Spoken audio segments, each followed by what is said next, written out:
Last summer? Brutal.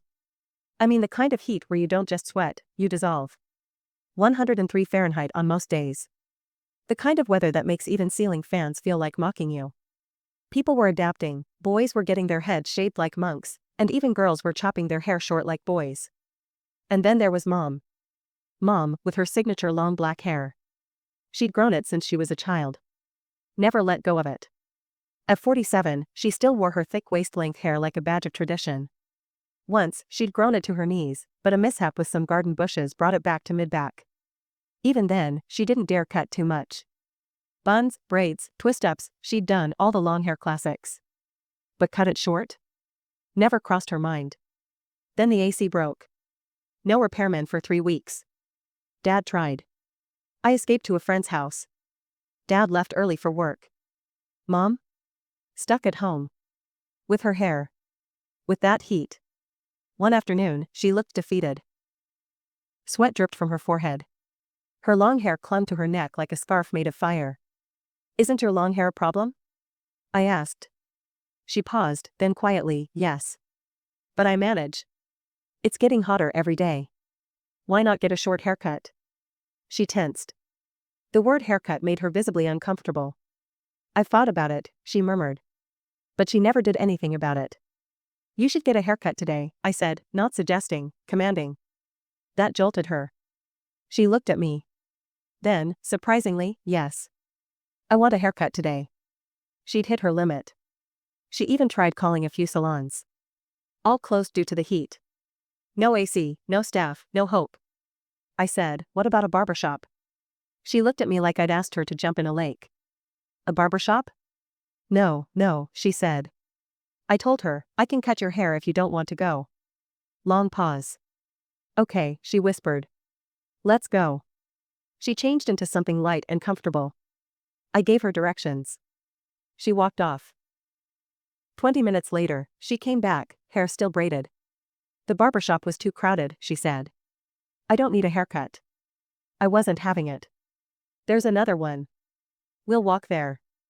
30 minutes later, we reached the second barbershop. Old school. Empty. 2 chairs. One old man getting a short cut, and a little girl having her hair buzzed off by a lady barber. We sat on the waiting bench. How much longer? I asked. The lady barber looked up, you're next. Not me. My mom. Salon's closed, she asked with a knowing smile. I nodded. You're next, I told Mom. She was glued to the bench, watching the girl's buzz cut. What kind of haircut is that? She asked. A buzz cut, I said. No attachments. Just bare clippers. Why buzz a little girl? She asked, stunned. Because it's hot. The girl hopped down, paid, and left. Your turn, the barber said. Mom walked over, nervously. Sat down. Cape went around her. Her braid was pulled out, dangling behind. The lady barber picked up the thick braid. What should I do? Snip it off, I said. I want a bob, Mom told her. Long or short? The barber asked. Boy cut, I jumped in. Mom hesitated, just cut it all off. The barber nodded, picked up her scissors, held the braid, and started chopping just below Mom's shoulders. I watched as strands fell away with every snip. The braid dropped, heavy in the barber's hand. She laid it on the waiting chair. Then the real work began. She combed through Mom's chopped hair, sectioned it into 4 parts. Sprayed it wet. Tilted Mom's head forward. The clippers came out, half-inch guard. She pushed them up the back of Mom's head. Chunks of black hair slid to the floor. She cleaned the hairline with scissors. Side sections next, parting, wetting, snipping at ear level. Mom's cape was a blanket of black strands now. The barber cut quickly, methodically. Right side, then left. More snipping. More layering. Mom's lap looked like she'd shed a second body. She sprayed around Mom's ears and sideburns. I'm going to trim her hairline, she said. I nodded. She cleaned the nape with the clippers. Then looked at me. She said cut it all off. Yes, I said. Click. The bare clippers came on. Mom heard it. She froze. Just sit back and get the haircut you asked for, I told her. The barber moved the bare clippers over Mom's head. Slowly, deliberately. Scalp visible. Hair gone. She turned them off. Picked up a straight razor. She said cut it all off, I reminded her. A warm towel went on. Then lather. Mom raised her eyebrows, questioning. Panicking. She's just giving you the haircut you asked for, I said again. The razor slid over Mom's scalp, shaving everything to skin. Smooth. Final.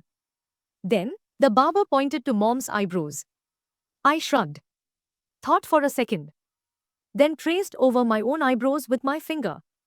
She understood. The razor moved again. Eyebrows gone. Cape off.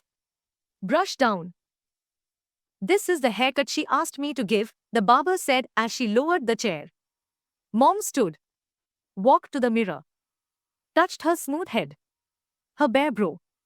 Then she smiled. I like the shaved eyebrows, she said. I'm glad she gave me the haircut I asked for. I paid. We left. As we walked, Mom kept rubbing her scalp. Should have done this years ago, she said. She turned to me. Maybe you should get your hair cut like mine. At home, Dad saw her. He smiled. I should have done this years ago, Mom told him again. He smiled again. And she? She kept smiling. Because for the first time, she asked for it. And she got it.